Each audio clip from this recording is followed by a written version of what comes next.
pour le comparateur d'assurance, le Lynx. J'ai lu aussi dans une étude qu'aujourd'hui, 63% des personnes qui recherchent une assurance sur le web vont passer par les comparateurs d'assurance. C'est une vraie mutation dans le modèle de distribution. Aujourd'hui, quelles sont justement les priorités auxquelles doivent faire face d'une part les compagnies d'assurance, mais aussi vous, en termes de partenaires? Alors, c'est vrai que à travers le mobile, en l'occurrence. Ouais, l'assurance est complètement en train de changer. Elle est en train de faire face à une vraie révolution qui est le digital. Avant, on allait chercher son assurance en agence et maintenant, on a tendance à passer par un comparateur. Et ça donne plein de challenges pour les compagnies et pour les comparateurs aussi. Et le mobile fait partie d'un de ces challenges. Alors, vous allez un peu plus rentrer dans le détail, si vous voulez bien, et nous dire concrètement comment est-ce que vous utilisez le mobile, qu'est-ce que vous proposez dessus, quel est le parcours idéal vers lequel on devrait tendre pour finalement accroître les taux de conversion, parce qu'on est quand même au-delà de la comparaison. Il y a cette finalité de transformation. Nous, on essaye on essaye de vendre de la manière la plus simple des assurances. Enfin, d'abord de les comparer, et ensuite les gens peuvent les acheter.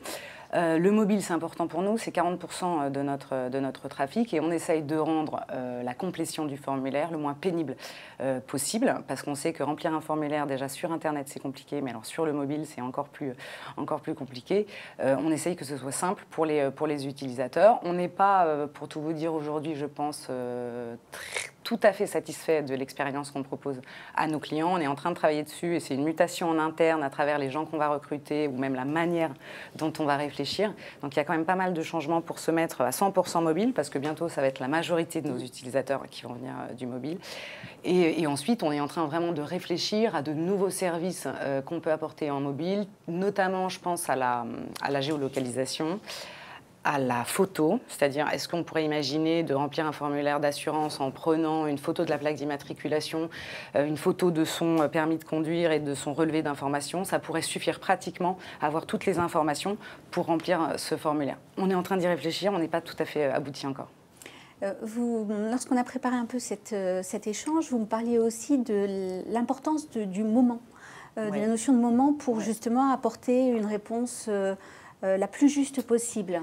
Oui, tout à fait. On est en train d'essayer en fait, de comprendre ces fameux moments de vie. On a besoin d'une assurance pas tout le temps, contrairement à l'Allociné, EasyJet ou Milka. C'est des moments vraiment très spécifiques. Et on essaye de voir la corrélation qu'il y a entre l'utilisation d'un device et ce moment-là. Est-ce qu'on est en concession et on a besoin de ressortir tout de suite avec une assurance ? Ou au contraire, est-ce qu'on va être en recherche chez soi, sur son desktop, en se disant tiens, si jamais je changeais, mais ça peut arriver dans 2 semaines. On va essayer d'identifier ces moments. Ces moments, ils sont avec le device, mais ils sont aussi peut-être avec les requêtes qu'on a fait précédemment sur des moteurs de recherche ou les différents sites qu'on a vus dans sa navigation. On va identifier ce moment et ensuite on va apporter le contenu adéquat en fait, avec ce moment de vie. Comment est-ce qu'on peut expliquer qu'en France, il y ait un tel niveau, excusez-moi le terme, d'immaturité par rapport, quand j'ai regardé une étude que vous avez sortie, où en France, on est à 7% en termes de souscription, alors qu'en Angleterre, on est à 70%. Pourquoi une telle différence? Et est-ce que c'est peut-être des leviers marketing qu'il faut mettre en place pour faire en sorte que l'adoption se fasse plus facilement et qu'on passe systématiquement En fait, je pense qu'en France, il y a eu un très bon travail marketing des grandes marques d'assurance, les mutuelles ou des grandes marques plutôt traditionnelles, des compagnies d'assurance qui ont fait que les gens sont assez attachés à leur marque d'assurance. Ils ne veulent pas forcément choisir, ils n'y comprennent rien. Ils considèrent que c'est compliqué, ils se disent « je laisse ça aux spécialistes ».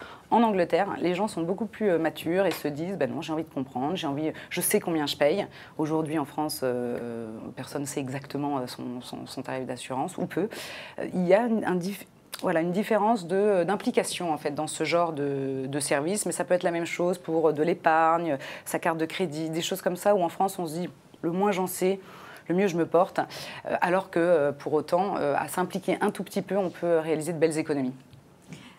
Dernière question, justement, est-ce que sur le volet marketing mobile, vous mettez en place des choses plus spécifiques puisque c'est quand même un support qu'on a dans la poche. Alors, le marketing mobile, là où nous, ça nous ennuie, c'est que c'est assez cher, parce que en fait, en SEO, donc en référencement naturel, il n'y a pratiquement pas de place. C'est-à-dire que tous nos termes qui sont comparateurs d'assurance auto, assurance auto, pas cher, en gros, en fait, il n'y a que des liens sponsorisés, il n'y a plus de SEO, donc plus de possibilité d'avoir du trafic gratuit.